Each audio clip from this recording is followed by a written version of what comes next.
الحمد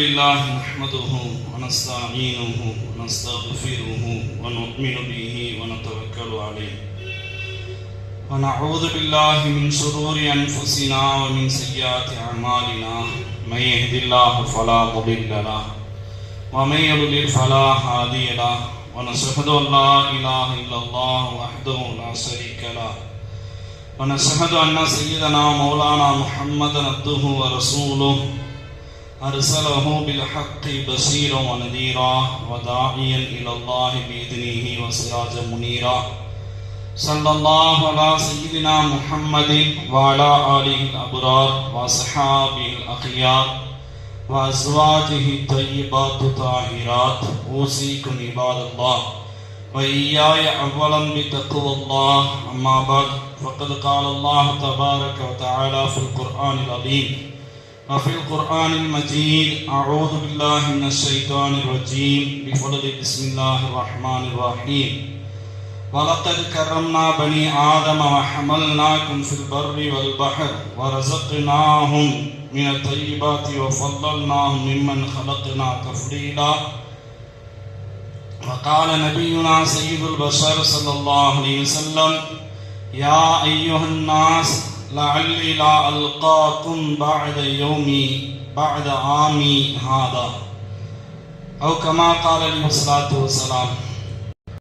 புகழும் புகழ்ச்சியும் ஏகவல்லவனாகிய அல்லாஹ் ஒருவனுக்கே உரித்தாகட்டுமாக. அவனது சாந்தியும் ஸலவாத்தும் நபிகள் பெருமானார் ஸல்லல்லாஹு அலைஹி வஸல்லம் அன்னவரின் மீதும் அன்னவர்களின் அடிச்சோற்றை அடிபெறலாமல் அடிமறாமல் பின்பற்றி வாழ்ந்த சஹாபாக்கள், தாபீன்கள், தபா தாபீன்கள், சுஹதாக்கள், அவுலியாக்கள், நல்லவர்கள், குறிப்பாக இந்த ஜும்ஆ தொழுகை நிறைவேற்ற வருகை தந்திருக்கக்கூடிய இனி வரவிருக்கின்ற நமது சமுதாய பெருமக்கள் நம் அனைவரின் மீதும் அல்லாஹ்வினுடைய கருணையும் என்றென்றும் குன்றாமல் குறையாமல் நின்று நிலவட்டுமாக. ஆமீன். அருமையானவர்களே, அல்லாஹ் ரப்புல் ஆலமீன் திருமறையாம் திருக்குர்ஆனில் மனிதனை சங்கைப்படுத்தியதாக சொல்கின்றான். வானம், பூமியில், கடலில் படைக்கப்பட்ட உயிரினங்களிலே மனிதன் சங்கையானவன். அவனுக்கு நல்லதை சாப்பிட கொடுத்தோம், எல்லா படைப்புகளை விட அவனை மேன்மைப்படுத்தி வைத்திருக்கின்றோம் என்று சூரா பனி இஸ்ராயீலில் வரக்கூடிய ஒரு ஆயத்தில் அல்லாஹ் ரப்புல் ஆலமீன் சொல்லி காட்டுகின்றான். மனிதனுக்கு நிறைய சிறப்பு உண்டு. மனிதர்கள் சிறப்பு வாய்ந்தவர்கள், மேன்மையானவர்கள் மற்ற படைப்பினங்களை ஒப்பிடுகையில். அதே நேரத்தில் மனிதர்களுக்கு உண்டான உரிமைகள் நிறைய உண்டு. ஒவ்வொரு நாட்டிற்கும் ஒவ்வொரு அரசுக்கும் உரிமைகள் வேறுபடலாம். ஆனால் அல்லாஹ் சொல்லக்கூடிய உரிமைகள் நிறைய மனிதர்களுக்காக வேண்டி. இஸ்லாம் தனி மனித உரிமையையும் குறித்தும் பேசுகின்றது, சமூக உரிமையை குறித்தும் பேசுகின்றது. நபிகள் பெருமானார் ஸல்லல்லாஹு அலைஹி வஸல்லம் அவர்கள் தன்னுடைய 23 ஆண்டு கால பிரச்சாரத்திலும் மனித ஒழுக்கங்களை குறித்து, மனித சுதந்திரத்தை குறித்து, மனித உரிமைகளை குறித்து நபி ஸல்லல்லாஹு அலைஹி வஸல்லம் அவர்கள் பேசினார்கள். அவர்களுடைய ஒட்டுமொத்த சாராம்ச உரை என்று பார்த்தால் ஹஜ்ஜத்துல் விதாவில் வைத்து, ரசூலுல்லாஹ்வுடைய இறுதி ஹஜ்ஜில் வைத்து நபி ஸல்லல்லாஹு அலைஹி வஸல்லம் அவர்கள் அரஃபா மைதானத்தில் ஆற்றிய அந்த இறுதி பேருரை ஒட்டுமொத்த மனித உரிமைக்கான அறைகூவல், அது பிரகடனம். அது மனித உரிமையை பற்றி நபி ஸல்லல்லாஹு அலைஹி வஸல்லம் அவர்கள் பேசிய பிரகடனம். அது யாராவது ஒரு மாற்று சமூகத்தில் இருந்து ஒருவர் வந்து கேட்டால், உங்களுடைய இஸ்லாம் என்ன மனித உரிமையை வழங்குகின்றது என்று யாராவது ஒருவர் நம்மிடத்தில் வந்து கேட்டால், ரசூலுல்லாஹினுடைய அந்த ஒரு உரையை எடுத்து கொடுத்து விடலாம் இஸ்லாம் வழங்கக்கூடிய மனித உரிமையை பற்றி சொல்வதற்கு. 23 வருட காலம் உங்களுடைய நபி என்ன வேலை செய்தார்கள் என்று யாராவது நம்மிடத்தில் வந்து கேட்டால், அந்த உரையை நாம் காட்டிவிடலாம். நபி ஸல்லல்லாஹு அலைஹி வஸல்லம் அவருடைய ஒட்டுமொத்த 23 வருட காலத்தினுடைய உழைப்பு அந்த உரை மட்டும்தான். என்று நான் சுருங்க சொல்லிவிடலாம். அந்த அளவிற்கு அந்த உரையில் சார அம்சங்கள் நிறைய. நபி ஸல்லல்லாஹு அலைஹி வஸல்லம் அவர்கள் 1,24,000 சஹாபாக்களையும் ஒன்றிணைத்து ஒரே மைதானத்தில் வைத்து ஸல்லல்லாஹு அலைஹி வஸல்லம் அவர்கள் ஆற்றிய உரை அது. அந்த உரையில் பலதரப்பட்ட மக்களுக்கு உண்டான அத்துணை விஷயத்தையும் நபி ஸல்லல்லாஹு அலைஹி வஸல்லம் பேசினார்கள். ஆண்களை குறித்து பேசினார்கள், பெண்களை குறித்து பேசினார்கள், தொழிலாளர்களை குறித்து பேசினார்கள், முதலாளிகளை குறித்து பேசினார்கள், அடிமைகள் விஷயத்தில் பேசினார்கள். இப்படி அடுக்கிக் கொண்டே போகலாம். நபி ஸல்லல்லாஹு அலைஹி வஸல்லம் அவர்கள் ஒவ்வொரு துறையை சார்ந்தவர்களுக்கும் அவர்களுக்கு உண்டான உரிமைகளை குறித்து நபி ஸல்லல்லாஹு அலைஹி வஸல்லம் அவர்கள் விளக்கினார்கள். அந்த உரையை ஒட்டுமொத்தமாக ஒரு ஜும்ஆவில் முடிக்க முடியாது என்ற காரணத்தினால் அந்த உரையிலிருந்து நமக்கு தேவையான 10 விஷயங்கள், அந்த 10 விஷயங்களும் நபி ஸல்லல்லாஹு அலைஹி வஸல்லம் அவர்கள் மனித உரிமைக்கான குரல் கொடுத்த 10 விஷயங்கள். ஸல்லல்லாஹு அலைஹி வஸல்லம் அவர்கள் முதலில் ஆரம்பிக்கின்ற போது அந்த உரையை இப்படி ஆரம்பித்தார்கள். யா அய்யுஹன் நாஸ், ஓ மக்களே, லஅல்லி லா அல்காகும் பஅத ஆமி ஹாதா, நான் இந்த வருடத்திற்கு பிறகு நான் உங்களை சந்திப்பேனா என்பது எனக்கு தெரியாது, சந்திக்க முடியாமல் போகலாம். ஸல்லல்லாஹு அலைஹி வஸல்லம் அவர்கள் சொன்ன வார்த்தை.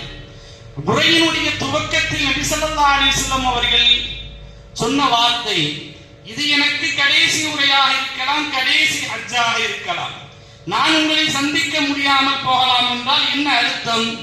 என்னுடைய வேலை முடிந்து விட்டது, என்னுடைய பிரச்சாரம் முடிந்து விட்டது, நான் உங்களுக்கு விடை கொடுக்க போகின்றேன், உங்களை விட்டு பிரிய போகின்றேன், எனக்கு மரணம் வருகின்றது என்று நபி ஸல்லல்லாஹு அலைஹி வஸல்லம் அவர்கள் சொல்லுகின்றார்கள். சொல்லிவிட்டு அந்த உரை துவங்குகின்ற போதே அப்படி துவங்கினார்கள். யா அய்யுஹன் நாஸ், ஓ மக்களே. மக்களே என்று அழைத்ததுடைய காரணத்தினால் ஸல்லல்லாஹு அலைஹி வஸல்லம் முன்னோக்கி பார்த்து கொண்டு பேசியது யாரை தெரியுமா? சஹாபா பெருமக்கள். அவர்கள் இப்படி சொல்லி இருக்க வேண்டும், யா அய்யுஹல்லதீன ஆமனு, யா அய்யுஹல் முஸ்லிமூன், முஸ்லிம்களே, ஈமான் கொண்டவர்களே என்று அழைத்திருக்க வேண்டும். ஆனால் ஸல்லல்லாஹு அலைஹி வஸல்லம் சொன்னார்கள், ஓ மக்களே என்றார்கள். மக்களே என்று அழைத்ததன் மூலம் உலகளாவிய மார்க்கம் இந்த இஸ்லாம் என்பது நமக்கு புரிகின்றது. அந்த இரண்டாவது விஷயம், இரண்டாவது அம்சம் நபி ஸல்லல்லாஹு அலைஹி வஸல்லம் அவருடைய உரையிலிருந்து நாம் பார்க்கின்றோம். ஸல்லல்லாஹு அலைஹி வஸல்லம் பேசுகின்றார்கள், இன்ன திமாஅக்கும் வ அம்வாலக்கும் வ அராலக்கும் ஹராமுன் அலைக்கும் கஹுர்மத்தி யௌமி ஹாதா வ பலதி ஹாதா வ ஃபி ஷஹரிக்கும் ஹாதா. உங்களுடைய இந்த நாள் எவ்வளவு புனிதமானதோ, அரஃபாவுடைய 9வது நாள், அரஃபாவுடைய நாள், துல்ஹஜ் மாதத்தினுடைய 9வது நாள் எவ்வளவு புனிதமானதோ, அதே போல இந்த நகரம் மக்கா நகரம் எவ்வளவு புனிதமானதோ, இந்த மாதமும் இந்த நாளும் எவ்வளவு புனிதமானதோ, அதே போல் உங்கள் ஒவ்வொருவருடைய உயிரும் ஒவ்வொருவருடைய மானமும் ஒவ்வொருவருடைய பொருளும் புனிதமானது, நீங்கள் அதை பலவந்தமாக எடுக்க முடியாது என்று உரையாற்றுகிறார்கள் ஸல்லல்லாஹு அலைஹி வஸல்லம் அவர்கள். உயிர்வதை கூடாது, பொருள்வதை கூடாது, மானபங்கப்படுத்துவது கூடாது. சாதாரணமாக ஸல்லல்லாஹு அலைஹி வஸல்லம் அவர்கள் சொன்ன வார்த்தை என்ன தெரியுமா? யாரையாவது நீங்கள் மானபங்கப்படுத்தினால் உலமாக்கள் இப்படி எழுதுவார்கள், ஆக பெரிய கண்ணியம் இஸ்லாத்தில் பைத்துல்லாஹ், அல்லாஹ்வுடைய வீட்டிற்கு உண்டு, கஅபத்துல்லாஹ்விற்கு உண்டு. ஒருவனை மானபங்கப்படுத்துவது, ஒரு முஸ்லிமை கேவலப்படுத்துவது கஅபாவை இடித்ததற்கு சமம் என்றார்கள் ஸல்லல்லாஹு அலைஹி வஸல்லம். கஅபாவை இடித்ததற்கு சமம் என்றார்கள் ஸல்லல்லாஹு அலைஹி வஸல்லம் அவர்கள். இப்பொழுதும் அதைத்தான் பேசுகின்றார்கள் அந்த உரையில். ஒருவரை மானபங்கப்படுத்துவது கூடாது, ஒருவருடைய பொருள்வதை உயிர்வதை செய்வது கூடாது என்று பேசுகின்றார்கள் நபி ஸல்லல்லாஹு அலைஹி வஸல்லம் அவர்கள். குர்ஆனில் அல்லாஹ் சொல்கின்றான், மன் கத்தல நஃப்ஸன் பிகைரி நஃப்ஸின் ஃபகஅன்னமா கத்தலன் நாஸ ஜமீஆ. யார் ஒரு உயிரை கொன்றுவிட்டார், மன் கத்தல நஃப்ஸன் பிகைரி நஃப்ஸின், ஒரு உயிரை யார் கொன்றுவிட்டாரோ அவர் உலக மாந்தர்கள் அனைவரையும் கொன்றவரை போல. உலக மாந்தர்கள் அனைவரையும் கொன்றவரை போல என்று அல்லாஹ் ரப்பல் ஆலமீன் சொல்கின்றான். எனவே உயிர் வதையும் கூடாது, பொருள் வதையும், அடுத்தவர்கிட்ட பொருளை அபகரிப்பது, அடுத்தவருடைய பொருளை சுரண்டி தின்பது, இதுவெல்லாம் கூடாது என்று நபி ஸல்லல்லாஹு அலைஹி வஸல்லம் அவர்கள் பேசினார். மனித உரிமையினுடைய உச்சகட்டம் இது. மூன்றாவது, மன்கான இந்தஹு அமானத்துன் ஃபல்யுஅத்தி, யாரிடத்தில் அமானத்து இருக்கின்றதோ அதை அவர் உரியவரிடத்தில் நீங்கள் ஒப்படைத்து விடுங்கள் என்று பேசுகின்றார்கள் ஸல்லல்லாஹு அலைஹி வஸல்லம் அவர்கள். முதலாவது பேசியது மக்களுக்கான விஷயம். நான் உங்களை விட்டு பிரிய போகின்றேன், உலகளாவிய மார்க்கம் என்று பேசினார்கள். இரண்டாவது சொன்னார்கள், உங்களுடைய இரத்தமும் உங்களுடைய உயிரும் உங்களுடைய உடைமையும் உங்களுடைய பொருளும் எல்லாம் மானமும் பரிசுத்தமானது, உங்களுக்கு கண்ணியம் வாய்ந்தது என்று பேசினார்கள். மூன்றாவது சொன்னார்கள், அமானத்தை யார் அமானத்தை யார் வைத்திருக்கின்றாரோ அவர் உரியவரிடத்தில் ஒப்படைத்து விட வேண்டும் என்று பேசினார்கள் ஸல்லல்லாஹு அலைஹி வஸல்லம் அவர்கள். அடுத்து நான்காவது செய்தி, அமானிதத்தை ஒப்படைக்கிறதுனா நல்லா பேசிக்கிட்டு இருந்தா, அவர் நல்ல முறையில நம்ம கிட்ட நடந்துகிட்டு இருந்தா கொடுத்த பொருளை திரும்ப கொடுத்து விடுவோம், அதுவல்ல அமானிதம் ஒப்படைப்பது என்பது. நபி ஸல்லல்லாஹு அலைஹி வஸல்லம் அவர்கள் ஹிஜ்ரத்துடைய பயணம் முடிவாகிவிட்டது. அல்லாஹ் இடத்தில் இருந்து உத்தரவு வந்து விட்டது. அன்னலார் இடத்தில் கொண்டு வந்து பல பேர் பொருட்களை கொடுத்து வைத்திருந்தார்கள், காசாக பணமாக பொருளாக கொண்டு வந்து நிறைய கொடுத்து வைத்திருந்தார்கள். ஸல்லல்லாஹு அலைஹி வஸல்லம் அவர்கள் ஹிஜ்ரத்து முடிவாகிவிட்ட போது மக்காவை விட்டு மதீனாவிற்கு பயணம் செய்தாக வேண்டும் என்ற நிலை வந்துவிட்டது.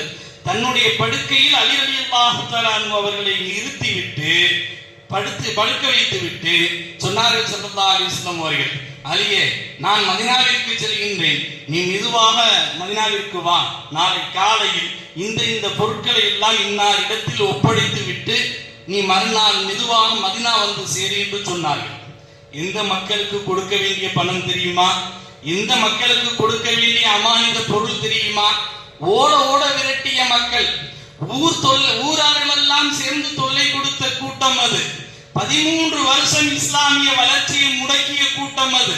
ஒரு கட்டத்தில் மக்களை சேர விடாமல் நபிகள் நாயகம் ஸல்லல்லாஹு அலைஹி வஸல்லம் அவர்களை அண்ட விடாமல் தடுத்த கூட்டம் அது. நபி ஸல்லல்லாஹு அலைஹி வஸல்லம் அவர்கள் பைத்தியக்காரர் என்று பட்டம் கட்டிய கூட்டம் அது. அந்த கூட்டத்தை பார்த்து சொன்னார்கள், அவர்களுக்கு ஒப்படைக்க வேண்டிய அமானித பொருளை அவர்களிடத்தில் ஒப்படைத்து விட்டு வாருங்கள் என்கின்றார்கள். என்றால் அமானிதத்தினுடைய முக்கியத்துவத்தை நாம் அறிந்து கொள்ள வேண்டும். ஸல்லல்லாஹு அலைஹி வஸல்லம் அவர்கள் சொன்ன 4வது செய்தி பொருளாதாரம் சம்பந்தப்பட்டது. பொருளாதாரத்தினுடைய மனிதன் பொருளாதாரத்தை அடிப்படையாக கொண்டவன். பொருளாதாரத்தில் சரியினால் அவனுடைய வாழ்க்கையை சரிவிடும். எனவே ஸல்லல்லாஹு அலைஹி வஸல்லம் அவர்கள் பேசுகின்றார்கள், எல்லா வட்டியும் இன்றையோடு என்னுடைய காலுக்கு கீழ் போட்டு புதைக்கப்பட்டு விட்டது என்று சொன்னார்கள். வட்டி அதுவரைக்கும் ஆகுமானதாக இருந்தது, வட்டி இனிமேல் உங்களுக்கு ஹராமாக்கப்பட்டு விட்டது என்று சொல்கின்றார்கள். மனித சமூக ஒழுக்கங்களை எல்லாம் பேசிவிட்டு பொருளாதார சித்தாந்தத்தை முன்வைக்கிறார்கள் பெருமானார் ஸல்லல்லாஹு அலைஹி வஸல்லம் அவர்கள். வட்டியினுடைய வளர்ச்சி இன்றைக்கு எப்படி ஆகிவிட்டது தெரியுமா? இஎம்ஐ, நோ காஸ்ட் இஎம்ஐ என்று சொல்லி வட்டியில் போகின்றோம். வட்டிக்கு பல பெயர்கள், புதிதான பெயர்கள், அந்த பெயர்கள், ஆனால் அது வட்டியை சார்ந்தது. இதையெல்லாம் தெரியாமையிலேயே ஒரு சமூகம், வட்டியை தடுக்கப்பட்ட சமூகமான நாம் போய்கொண்டிருக்கின்றோம். எவ்வளவோ விஷயங்கள்ல வட்டி, இந்த வட்டி பொருளாதாரத்தை நசுக்கிவிடும். அடுத்தவர்களை சுரண்டக்கூடிய வட்டி. வட்டி கொடுப்பவன் மனமுவந்து கொடுப்பதில்லை யாரும். எனவே பொருளாதார சுரண்டல், மனிதவள சுரண்டலான வட்டியை நபி ஸல்லல்லாஹு அலைஹி வஸல்லம் அவர்கள் வேரோடு பிடுங்கி இருந்தார்கள். சொன்னது மாத்திரம் அல்ல, ஒருவன் சொல்லுவது பேசுவது வேண்டுமானால் ஈஸியாக போயிடும். ஸல்லல்லாஹு அலைஹி வஸல்லம் அவர்கள் அந்த வகையை சார்ந்தவர்கள் அல்ல. ஸல்லல்லாஹு அலைஹி வஸல்லம் அவர்கள் அறிவிப்பு செய்கின்றார்கள் அந்த மைதானத்தில் இருந்து கொண்டு, என்னுடைய சிறிய தந்தை அப்பாஸ் ரலியல்லாஹு தஆலா மிகப்பெரிய செல்வந்தர், பெரிய செல்வம் அவங்களுக்கு உண்டு. அப்பாஸ் ரலியல்லாஹு தஆலா அவங்களுக்கு ஊர்ல இருக்கவங்களுக்கு எல்லாம் வட்டி ஆகுமாக்கப்பட்ட காலத்தில் பணத்தை வட்டிக்கு விட்டு வைத்திருந்தவர்கள் அப்பாஸ் ரலியல்லாஹு தஆலா நிறைய பேர் வாங்கியிருந்தார்கள். பல லட்சமான தீனார்கள் அவர்கள் கொடுத்து வைத்திருந்தார்கள். இப்போது அறிவிப்பு செய்கின்றார்கள் நபி ஸல்லல்லாஹு அலைஹி வஸல்லம் அவர்கள், என்னுடைய சிறிய தந்தை அப்பாஸ் ரலியல்லாஹு தஆலா அன்ஹு அவர்களுக்கு யாரெல்லாம் வட்டி கொடுக்க வேண்டுமோ அவர்களுக்கு தள்ளுபடி செய்யப்படுகிறது என்று அறிவிப்பு செய்தார்கள் ஸல்லல்லாஹு அலைஹி வஸல்லம் அவர்கள். பல பேருடைய முகத்தில் அவ்வளவு மலர்ச்சி, இவ்வளவு பெரிய தொகையா தள்ளுபடி பண்ணிட்டாங்களே அப்படின்னு அவ்வளவு பெரிய மகிழ்ச்சி. நபி ஸல்லல்லாஹு அலைஹி வஸல்லம் அவர்கள் தள்ளுபடி செய்தார்கள். வ அன்ன குல்ல ரிபா மௌது, இன்றோடு வட்டி என்னுடைய காலுக்கு கீழ் போட்டு புதைக்கப்பட்டு விட்டது என்று ஸல்லல்லாஹு அலைஹி வஸல்லம் அவர்கள் அறிவிப்பு செய்கின்றார்கள். ஸல்லல்லாஹு அலைஹி வஸல்லம் அவர்களுடைய அந்த விஷயத்தில் 5வது விஷயம் நபி ஸல்லல்லாஹு அலைஹி வஸல்லம் அவர்கள் சொன்னார்கள், வ இன்ன குல்ல தமின் ஃபில் ஜாஹிலியத்தி மௌது, அறியாமை காலத்தில் நடந்துவிட்ட கொலைகளுக்காக வேண்டி இனிமேல் பழி வாங்க கூடாது. ரத்தம் ஓட்டியவர்கள், தங்களுடைய குடும்பங்களில் உயிரை பறி கொடுத்தவர்கள், இப்படி இருக்கக்கூடியவர்கள் இனிமேல் போய் யாரையாவது பழி வாங்க வேண்டும் என்றால் பழி வாங்குதல் கூடாது. அரபியர்களுக்கு மத்தியில் நமக்கு தெரியும், காலங்காலமாக ஆண்டாக தலைமுறையாக பழி வாங்கக்கூடிய தன்மையில் உள்ளவர்கள் போன தலைமுறையில் செய்த கொலைக்கு இந்த தலைமுறையில் உள்ளவர்களை பழி வாங்குவார்கள் அல்லவா? அப்படி பழி வாங்க கூடாது. இவன் என்ன குற்றம் செய்தான், மனித உரிமையை பேண வேண்டும் என்று மனித உரிமைக்கு அறிகூவல் விடுக்கின்றார்கள் நபி ஸல்லல்லாஹு அலைஹி வஸல்லம் அவர்கள். அறியாமை காலத்தில் நிகழ்ந்துவிட்ட அத்துணை கொலைகளுக்கும் நிறுத்திவிட வேண்டும், இதற்கு மேல் பழி வாங்கக்கூடாது, நடந்து விட்டது என்று பேசுகின்றார்கள் ஸல்லல்லாஹு அலைஹி வஸல்லம் அவர்கள். வாழ்முனையில் வாய்ப்பு வரட்டும் என்று காத்திருந்தவர்கள் எல்லாம் அதோடு வாளை தூக்கி போட்டுவிட்டு சென்று விட்டார்கள் என்பதை நாம் வரலாற்றுகளில் பார்க்கின்றோம். அந்த அளவிற்கு நபி ஸல்லல்லாஹு அலைஹி வஸல்லம் அவர்கள் மனித உரிமையை குறித்து பேசுகின்றார்கள். நபி ஸல்லல்லாஹு அலைஹி வஸல்லம் அவர்கள் பேசிய 6வது செய்தி, வ இன்னலின் நிசாஇ அலைக்கும் ஹக்கன். உலகத்தில் அதுவரைக்கும் இந்த தலைப்பை யாரும் தொட்டதில்லை. பெண் குலத்திற்கு பரிந்து பேசிய பெருமானார் ஸல்லல்லாஹு அலைஹி வஸல்லம் அவர்கள், உங்களுடைய பெண்களின் மீது உங்களுக்கு சில கடமைகள் உண்டு, உங்களுடைய பெண்களின் மீது உங்களுக்கு சில கடமைகள் உண்டு. ஃபஸ்தௌசு பின் நிசாஇ கைரா, நான் உங்களுக்கு கைரை வசியத்து செய்கின்றேன், நல்ல விதமாக அவர்களோடு நடந்து கொள்ள வேண்டும் என்று நான் உங்களுக்கு வசியத்து செய்கின்றேன் என்று ஸல்லல்லாஹு அலைஹி வஸல்லம் அவர்கள் பேசினார்கள். பெண்களுக்கு ஆன்மா உண்டா என்று யோசித்த காலத்தில் பெண் உரிமையும் பெண் சுதந்திரமும் பேசப்படாத காலத்தில் நபி ஸல்லல்லாஹு அலைஹி வஸல்லம் அவர்கள் பெண்களுக்கு பரிந்து பேசுகின்றார்கள் ஸல்லல்லாஹு அலைஹி வஸல்லம் அவர்கள். அடுத்து 7வது செய்தி நமக்கானது, இன்னமல் முஃமினூன இஹ்வா, முஃமின்கள் அத்துணை பேரும் ஸல்லல்லாஹு அலைஹி வஸல்லம் சொல்கின்றார்கள், நீங்கள் எல்லோரும் சகோதரர்கள், நீங்கள் எங்கு வேண்டுமானாலும் பிரிந்து இருக்கலாம், இந்த ஹஜ்ஜை முடித்துவிட்டு நீங்கள் எங்காவது பல பகுதிகளில் சிதறி போய்விடலாம், ஆனால் நீங்கள் எல்லோரும் சகோதரர்கள், ஒருவரை ஒருவர் நீங்கள் விரும்பி வாழ வேண்டும், இணக்கத்தோடு வாழ வேண்டும் என்று ஸல்லல்லாஹு அலைஹி வஸல்லம் சொல்லிட்டு சொன்னாங்க, லா யஹில்லு லி இம்ரின் முஸ்லிமின், ஒரு முஸ்லிமான மனிதருக்கு ஒருவருடைய பொருள் அந்த பொருள் ஹலாலாக ஆகாது, அவர் மனமுவந்து தந்தால்தான் ஹலாலாகும். அடுத்தவரை போய் நிர்பந்தப்படுத்தி ஊரார்கள் செய்கின்றார்கள், உலகத்தார்கள் செய்கின்றார்கள், இதுதான் எங்கள் பழக்கம், எங்களது வழக்கம் என்று சொல்லி நிர்பந்தப்படுத்தி வாங்குவது கூடாது. அவர் மனம் உவந்து கொடுத்தால் வாங்கிக் கொள்ளுங்கள், அப்பொழுதுதான் உங்களுக்கு ஹலால் என்று பேசுகின்றார்கள் பெருமானார் ஸல்லல்லாஹு அலைஹி வஸல்லம் அவர்கள். இந்த அடிப்படையில் நாம் வைத்து பார்க்கின்ற போது லஞ்சம், வட்டி, இது போன்ற வரதட்சணை, இது போன்ற விஷயங்கள் எல்லாம் நமக்கு ஹலாலாக ஆகாது. அவர்கள் நல்ல விதத்தில் மனம் விரும்பி கொடுத்தாலே தவிர, அவர்கள் கொடுக்கக்கூடியவருடைய மனம் அது விரும்பி கொடுக்க வேண்டும், அவரை போட்டு நிர்பந்தப்படுத்துவது கூடாது என்று பெருமானார் ஸல்லல்லாஹு அலைஹி வஸல்லம் அவர்கள் பேசினார்கள். 8வது செய்தி, இதுவரைக்கும் இது நிராசையான ஒரு செய்தி. ஸல்லல்லாஹு அலைஹி வஸல்லம் அவர்கள் பேசிவிட்டு போனார்கள், ஒற்றுமையோடு இருங்கள் என்று பேசினார்கள். ஆனால் இதுவரைக்கும் இந்த சமூகத்தில் காண முடியாத நிராசையாகிவிட்ட ஒரு செய்தி, லா தர்ஜிஉ பஅதி குஃபாரா யضربு பஅதகும் ஃபௌக பஅத், நீங்கள் அலாபால், நீங்கள் சில பேரை சிலர் வெட்டி கொண்டு சண்டையிட்டுக் கொள்ளக்கூடிய கூட்டமாக எனக்கு பிறகு மாறி போய்விடாதீர்கள் என்று ஸல்லல்லாஹு அலைஹி வஸல்லம் அவர்கள் சொன்னார். இந்த சமூகத்தினுடைய ஒற்றுமையை இதுவரைக்கும் கண்ணால் காண முடியவில்லை. இந்த சமூகத்திலே ஒட்டுமொத்த அகில இந்திய அளவிலே நாம் பார்த்தாலும் சமூகத்துடைய ஒற்றுமை நம்மால் காண முடியவில்லை. ஒரே கிப்லாவை முன்னோக்கி தொழக்கூடிய ஒரு கூட்டம், ஒரே இறைவனை, ஒரே வேதத்தை, ஒரே நபியை ஏற்றுக்கொண்ட கூட்டம். ஆனால் ஒரே சப்பில் நின்று தொழுதாலும், ஒரே வரிசையில் நின்று தொழுதாலும் ஒரு அணியில் ஏதாவது ஒரு பிரச்சனைக்கு முன் வந்து நிற்கின்றார்களா என்றால் நம்மால் காண முடியவில்லை. அது நிராசையாகி போய்விட்ட ஒன்று. இதுவும் இருக்கக்கூடாது என்று ஸல்லல்லாஹு அலைஹி வஸல்லம் அவர்கள் பேசுகின்றார்கள். 9வது செய்தி, நபி ஸல்லல்லாஹு அலைஹி வஸல்லம் அவர்கள் சொன்ன செய்தி, இன்ன ரப்பக்கும் வாஹித், உங்களுடைய ரப்பு ஒருவன், வ இன்ன அபாக்கும் வாஹித், உங்களுடைய தந்தையும் ஒருவர்தான், வ இன்ன உம்மக்கும் வாஹித், உங்களுடைய தாயும் ஒரே தாய் தான் என்று ஸல்லல்லாஹு அலைஹி வஸல்லம் அவர்கள் பேசிவிட்டு மிக முக்கியமான கட்டத்தை நபி ஸல்லல்லாஹு அலைஹி வஸல்லம் சொல்கின்றார்கள். லா ஃபضل لعربي وعلى أجمي, எந்த ஒரு அரபிக்கும் அந்நியர்களை விட, அடுத்த மொழி பேசுபவர்களை விட சிறப்பு வாய்ந்தவர் அல்ல. எந்த அந்நிய மொழி பேசுபவர்களும் அரபியை விட சிறப்பு வாய்ந்தவர்கள் அல்ல. எந்த கற்பினத்தவரும் வெள்ளையரை விட சிறந்தவர் அல்ல. எந்த வெள்ளையரும் எந்த கருப்பனை விட சிறந்தவன் அல்ல என்று பேசி நபி ஸல்லல்லாஹு அலைஹி வஸல்லம் என்ன சொல்லி வருகின்றார்கள் தெரியுமா? உங்களுக்கு மத்தியில் ஏற்றத்தாழ்வு என்று ஒன்று இருந்தால் இல்லா பி தக்வல்லாஹ், அல்லாஹ்வுடைய இறை அச்சத்தை கொண்டு மட்டும் தானே தவிர வேறு எதுவும் இல்லை. ஒருவர் இறை அச்சத்தில் மேம்பட்டு இருக்கின்றார் என்றால், ஒருவர் இறைவனுக்கு நெருக்கமாக இருக்கின்றார் என்றால் அவர் மேம்பட்டவர் என்று சொல்லலாம். ஆனால் இறையச்சத்தை விட்டுவிட்டு நிறத்தையோ மொழியையோ குலத்தையோ எதையும் வைத்து நீங்கள் பேதம் காண வேண்டாம், வேறுபாடு காண முடியாது. அப்படி வேறுபாடே இல்லை என்று போட்டு உடைக்கின்றார்கள் நபி ஸல்லல்லாஹு அலைஹி வஸல்லம் அவர்கள். உலகத்தினுடைய பல சித்தாந்த தலைவர்கள் தோத்து போன இடம் இந்த இடம். பல சித்தாந்த தலைவர்கள் தோத்து போன இடம்.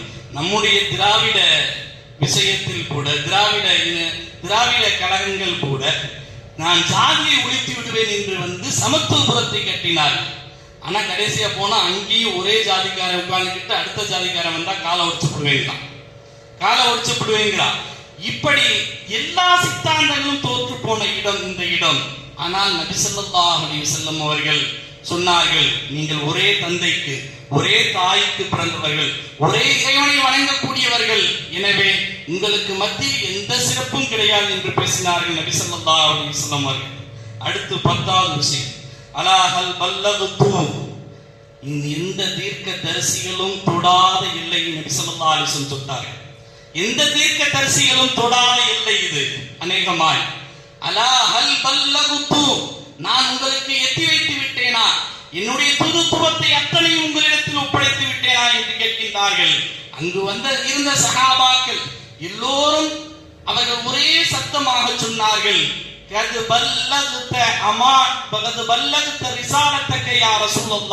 உங்களுடைய தூதுத்துவத்தை எத்தி வைத்து விட்டீர்கள் யா ரசூலல்லாஹ் என்று சொன்ன போது நபி ஸல்லல்லாஹு அலைஹி வஸல்லம் வானின் பக்கமாக கையை உயர்த்தி அல்லாஹும்ம ஷஹீத், யா அல்லாஹ் நீயே சாட்சி என்று சொல்கின்றார்கள். நான் எத்தி வைத்து விட்டேன் என்று அவர்களும் சொல்லிவிட்டார்கள். அதற்கு நீயே சாட்சியாக இரு என்று நபி ஸல்லல்லாஹு அலைஹி வஸல்லம் அவர்கள் சொன்ன 10 விஷயங்கள். இதை உடைத்து பேசினால் ஒவ்வொருவருக்கும் ஒவ்வொரு தலைப்பு போட்டு தனித்தனியாக பேசலாம். நான் சொல்ல வருவது மனித உரிமை தினம் என்று சொல்லி 1950 இருந்து ஐநா சபையினர் டிசம்பர் 10ஆம் தேதி கொண்டாடுவார் மனித உரிமை. பெரும்பாலும் மனித உரிமையை பற்றி அதிகமாக பேசக்கூடிய நாடு அப்படின்னு பார்த்தா டெமோக்ரஸில கொஞ்சம் டோஸா இருக்கிற அமெரிக்கா. அவங்க தான் பேசுவாங்க மனித உரிமை, ஏதாவது ஒரு சின்ன சலசலப்பு வந்து விட்டால் மனித உரிமை பறிபோகின்றது என்று பேசுவார்கள். ஆனால் அதே அமெரிக்கா செய்த மனித உரிமையினுடைய லட்சணம் என்ன தெரியுமா? ஈராக் பகுதி சுடுகாடாக மாற்றியது மனித உரிமை பேசக்கூடிய இவர்களுடைய லட்சணங்கள். ஆப்கானிஸ்தானில் அனாதை குழந்தைகள் என்று ஒரு பெரும் பட்டியலை தயாரித்து அனாதை குழந்தைகளை அதிகமாக வைத்திருக்கக்கூடிய நாடு ஆப்கானிஸ்தான். மண்ணை அனாதை குழந்தைகளாக உலாவ விட்ட பெருமை அந்த அமெரிக்காவுக்கு உண்டு. இந்த அமெரிக்கா, இந்த கசாவினுடைய பிரச்சனை ஒரே ஒரு சின்ன புகைப்படம். அமெரிக்கா வியட்நாம்ல படையெடுத்த அந்த காலகட்டத்தில் ஒரு சின்ன புகைப்படம், ஆக தலை சிறந்த புகைப்படங்களில் அந்த கலைஞர் எடுத்த புகைப்படம் தான் சிறந்த புகைப்படம். ஒரு பிள்ளை குழந்தைகளுடைய உடல்கள் சொப்பு நூறாக அணுகுண்டால் தெரித்து போகக்கூடிய அந்த புகைப்படம், அதனுடைய அந்த புகைப்படம் ஏற்படுத்திய அதிர்வலைகள் உலகத்தில் நிறைய. அந்த போரையை நிப்பாட்ட வேண்டிய சூழ்நிலைக்கு கொண்டு வந்து நிறுத்தியது அமெரிக்காவை, வியட்நாமினுடைய அந்த குழந்தைகளுடைய அந்த புகைப்படம். அதுபோல பல மடங்கு சிறந்த புகைப்படங்கள் எல்லாம் கசாலியுடைய குழந்தைகளுக்காக வேண்டி வெளிவந்தது. அதுவரைக்கும் இந்த மனித உரிமையை பற்றி பேசக்கூடிய ஐநாவும் சரி அமெரிக்காவும் சரி எதுவும் பேசவில்லை என்று பார்க்கிறேன். இவர்களுடைய சொல்ல வருகின்ற அவருடைய மனித உரிமையோட லட்சணம். பிரான்ஸ்ல ஆணும் பெண்ணும் நடுரோட்டில் இருந்து கிசடிக்கலாம். அவர்கள் தங்களுடைய காதல்களை பரிமாறிக்கொள்ளலாம். ஆனால் ஒரு பெண் புர்கா போட்டு வந்தால் அது எங்களை பாதிக்கின்றது, எங்களுடைய மனித உரிமையை பாதிக்கின்றது என்று கோஷம் போட்டு விடுவார்கள். இதுதான் அவருடைய மனித உரிமையினுடைய லட்சணம். அப்படி அல்ல. பெரும்பாலான நாடுகளில், இந்தியா உட்பட பெரும்பாலான நாடுகளில் மனித உரிமை என்றால் எதை முன்வைக்கின்றார்கள் தெரியுமா? ஒடுக்கப்பட்டவர்கள் சிறுபான்மையினருடைய புறக்கணிப்பு தான் மனித உரிமை என்பது முன்வைக்கின்றார்கள். நம்முடைய நாட்டில் ஒரு எத்தீமான சமூகமாய் ஒரு 35 வருடத்திற்கும் மேலாக 34 வருடத்திற்கும் மேலாக இழந்துவிட்ட பாபரி மஸ்ஜித் நேற்று கடந்த வாரம் ஒரு நாட்டினுடைய உயர் பதவியில் இருக்கக்கூடிய, ஜனநாயக நாட்டினுடைய உயர் பதவியில் இருக்கக்கூடிய ஒருவர் போய் அந்த கோயிலுக்கு கொடியேற்றி விட்டு பேசுகின்றார். பல நூற்றுக்கணக்கான ஆண்டுகள் இருந்த அவமான சின்னம் அகற்றப்பட்டு விட்டது என்று பேசுகின்றார். பல நூற்றாண்டுகள் இருந்த அவமான சின்னம் அகற்றப்பட்டு விட்டது என்று பேசுகின்றார். இதுதான் இவருடைய மனித உரிமையினுடைய லட்சணம் என்று நாம் பார்க்கின்றோம். நீதிபதி உட்பட யாரும் இந்த நாட்டில் சரியாக இல்லை. எல்லா நீதித்துறையும் காவித்துறையாக மாறிவிட்டதோ என்று எண்ண தோன்றிய அளவிற்கு இன்றைக்கு நீதிபதிகளுடைய ஒவ்வொரு தீர்ப்புகளும் வெளிவருகின்றது. அப்படி இருக்கின்றது. திருப்பரங்குன்றத்தை கார்த்திகை மாச தீப திருவிழா என்று சொல்லி வழக்கமாக ஏற்றக்கூடிய இடத்தில் விட்டுவிட்டு அடுத்த இடத்தில் போய் ஏற்றுகின்றார்கள். நீதிபதி உட்கார்ந்து கொண்டு தீர்ப்பு எழுதுகின்றார். நீங்கள் அந்த இடத்தில் புதிதாக இந்த இடத்தில் ஏற்ற வேண்டும் என்று நீங்கள் கோரிக்கை வைக்கிறீர்களோ அந்த இடத்தில் போய் ஏற்றுங்கள். அந்த இடத்துல போகணும்னாவே வழி என்னன்னா தர்காக்குள்ள வந்துதான் போகணும். திருப்பரங்குன்றத்தினுடைய இஷ்யூ எல்லாருக்கும் தெரியும். தர்காக்குள்ள வந்துதான் வழியாதான் போகணும். வரவன் போறவன் சும்மா இருப்பானா? ஆனால் இதை வலியுறுத்தக்கூடிய அந்த நீதிபதியுடைய வார்த்தைக்காக சொல்ல வருகின்றேன். கொஞ்ச நேரம் தீபம் எரியறதுனால உங்களுக்கு என்ன மனசு, உங்களுக்கு என்ன கஷ்டம் வந்துட போகுதுன்னு கேட்கிறார். உங்களுக்கு என்ன கஷ்டம் வந்துட போகுது? ஒரு கோவிலுக்கு முன்னால் ஒரு முஸ்லீமுடைய ஜனாசாவை தூக்கிட்டு வர முடியாது. முஸ்லீம் சில ஊர்களில் இருக்கக்கூடிய பிரச்சனையை பத்தி பேசுறேன். ஒரு முஸ்லீம்களுடைய ஜனாசாவை கோவிலை கடந்து தூக்கி கொண்டு வர முடியாத சூழ்நிலை இருக்கின்ற இந்த நேரத்தில் அதனால என்ன வந்துட போகுது அப்படின்னு கேட்கணும் அவங்க நீதிபதிகள். அவர்களை பார்த்து அதை கேட்கல. அதே நேரத்தில் ஒரு பாங்கு சொல்வதை கூட பெரிய ஒரு இசுவாக ஆக்கக்கூடிய இந்த நாட்டினுடைய எத்தனையோ நீதிமன்றங்கள் நிலுவையில் இருக்கக்கூடிய வழக்குகள், அதை பெருசாக பேசல. மனித உரிமையினுடைய லட்சணத்தை பற்றி நான் சொல்ல வருகின்றேன். நபி ஸல்லல்லாஹு அலைஹி வஸல்லம் அவர்கள் காட்டி தந்த மனித உரிமை என்ன தெரியுமா? ஸல்லல்லாஹு அலைஹி வஸல்லம் அவர்கள் அடிப்படை குடிமகனுக்கும் முழு மனித உரிமை கொடுத்தார்கள். நபி ஸல்லல்லாஹு அலைஹி வஸல்லம் அவர்கள் உமர் ரலியல்லாஹு தஆலா அவருடைய ஆட்சி காலம், அவங்க முதலாக ஜனாதிபதியாக பதவி ஏற்கின்ற போது அவர்கள் கேட்கின்றார்கள் உமர் ரலியல்லாஹு தஆலா, இன்றைக்கும் என்னுடைய விஷயத்துல ஏதாவது நீங்க கோணலை கண்டீங்கன்னா, ஏதாவது ஒரு தப்ப பார்த்தீங்கன்னா என்ன செய்வீங்க? அந்த நாட்டினுடைய அடிப்படை பிரஜையான ஒருவர் எந்திரிச்சு சொன்னார், யா உமர் இன்ற ஐநாயி ஐவிஜாஜன் லகப்பிம்னா பி சுயூஃபினா, கையில வாள் வச்சிருந்தாரு. அந்த வாளை காட்டி சொன்னார், இந்த வாளால உன்னை திருத்துவோன்னு சொன்னார். வாளால உன்னை திருத்துவோன்றார். அதே உமர் ரலியல்லாஹு தஆலா ஒரு குத்பாவில் நின்று குத்பா செய்து கொண்டிருக்கும் போது ஒருவர் எழுந்து இத்தத்தில்லாயா உமர், உமரை அல்லாஹ்வை பயந்து கொள் என்று சொன்னார். உடனே பக்கத்தில் இருந்த சஹாபாக்கள் அவரை அமர்த்தினார்கள். ஏன்பா இப்படி சொல்ற அப்படின்னு.